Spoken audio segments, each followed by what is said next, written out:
बिस्मिल्लाहिर्रहमानिर्रहीम बोलते कालम के साथ मैं आमिर रज़ा खान। और यूएई पर दो बैलिस्टिक मिसाइल जो हैं ईरान की तरफ से दागे गए, ये इल्ज़ाम है यूएई की जानिब से। और उसके बाद उन्होंने ईरान के साथ हर किस्म के तल्लुकात, तजारती और सफारती तल्लुकात जो हैं उनको मुनक़ता करने का बात की है। ये एक बड़ी डेवलपमेंट है। जब भी जंग बंद हो जाती है, लगता ये है कि जंग जो है वो अब दोबारा से इसके डंके नहीं बजेंगे या दोबारा से सायरन सुनाई नहीं देंगे। अचानक से किसी जगह पर हमला होता है और उसका इल्ज़ाम जो है ईरान पर धर दिया जाता है। ईरान ने इसकी जो है तरदीद की है। उन्होंने कहा हमने कोई बैलिस्टिक मिसाइल जो है यूएई की तरफ नहीं दागे जिनको किसी इंटरसेप्टर ने इंटरसेप्ट किया हो।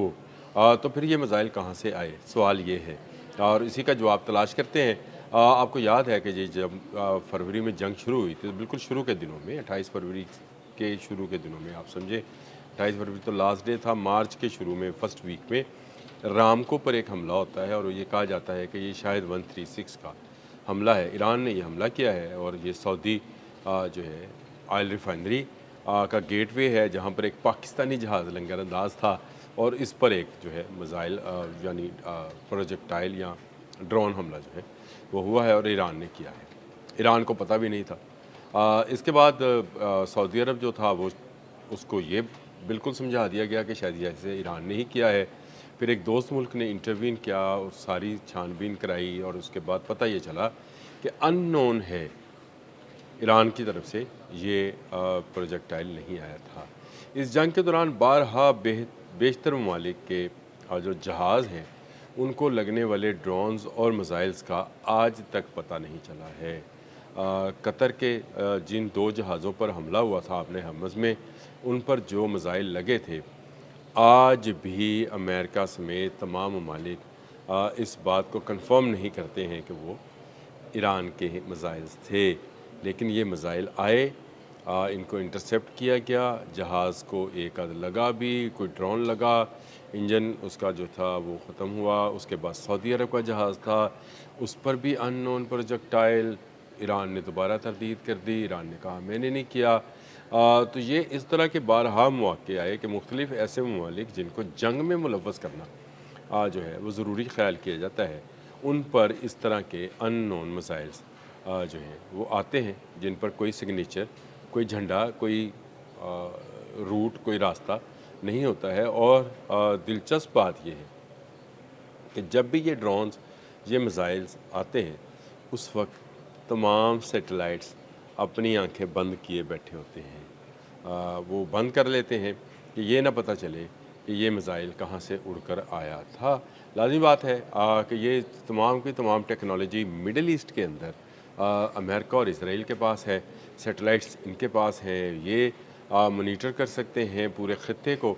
इनके पास ऐसे सैटेलाइट इमेजिंग है, सिस्टम्स हैं कि यहाँ से अगर कोई मिसाइल अगर फायर किसी जगह से भी एक मिसाइल फायर होता है तो उसके चलने से लेकर उसके एंड तक की तमाम तस्वीर लम्हा ब लम्हा, आप समझे, यूँ समझे एक लम्हे में तो वैसे कई फ्रिक्शंस ऑफ सेकंड्स हैं जब ये मिसाइल चल रहा होता है, तो ये तमाम की तमाम तस्वीरें जो है या एक क्लिप की सूरत में उनके पास मौजूद होती है। तो ये कोई ऐसी रॉकेट साइंस नहीं है कि ये दो बैलिस्टिक मिसाइल्स आते हैं और फिर वो मुत्तहिदा अरब अमारात में इंटरसेप्ट कर लिए जाते हैं और ईरान पर उसका इल्ज़ाम लगाकर उनके साथ तजारत जो है उसको ख़त्म कर दिया जाता है।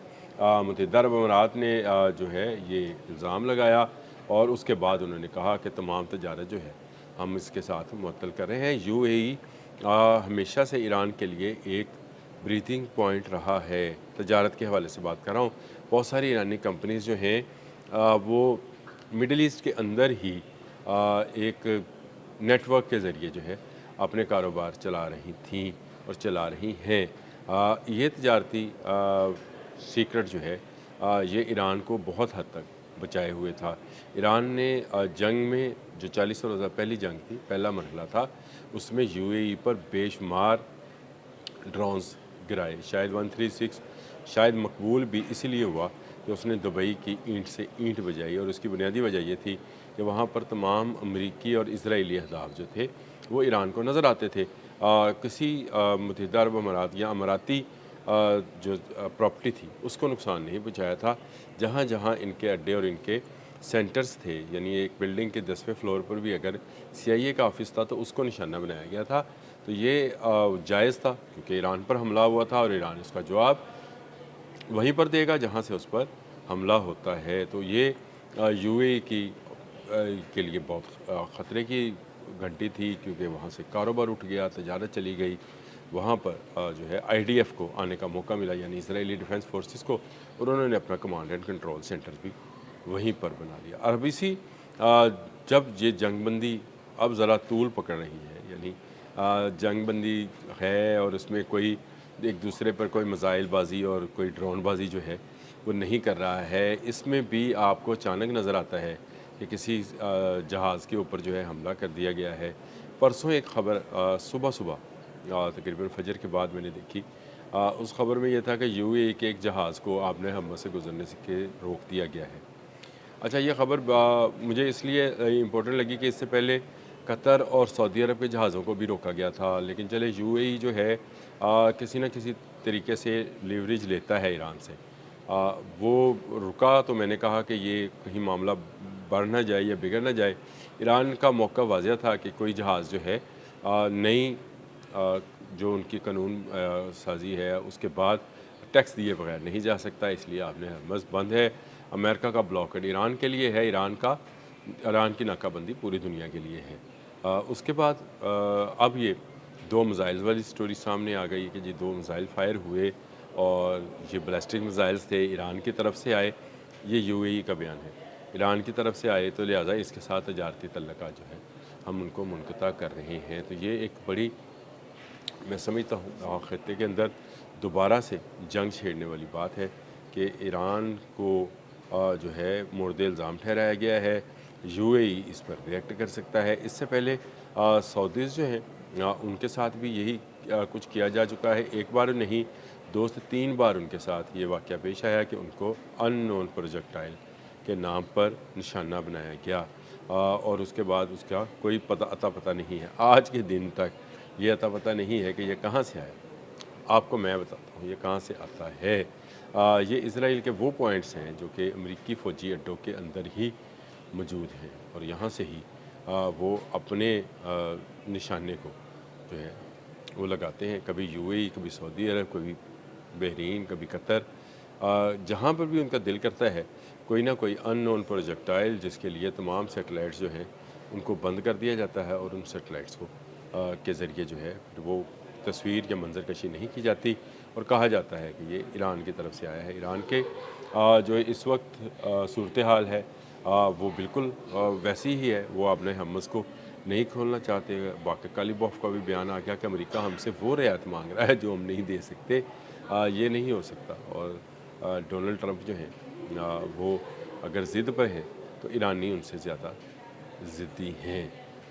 ये एक नई जंग भी हो सकती है क्योंकि अगर UAE ने जवाब देना शुरू किया या UAE के बिहाफ पर IDF ने जो कि UAE में बैठी है उसने कुछ जवाब देने की कोशिश की तो जंग की आग जो आपने हमस में हमें बुझती हुई नज़र आती है दोबारा जल उठेगी। एक तरफ हौज़ीज़ और सऊदीज़ का मामला जो है वो इंतहाई गर्म है और दूसरी इस तरफ जो है अब मुत्तहिदा अरब अमारात पे 2 बैलिस्टिक मिसाइल्स हमले के बाद से सूरत हाल काफ़ी कशीदा है। देखते हैं आने वाले चंद घंटों में क्या होता है। अब तक के लिए इतना ही।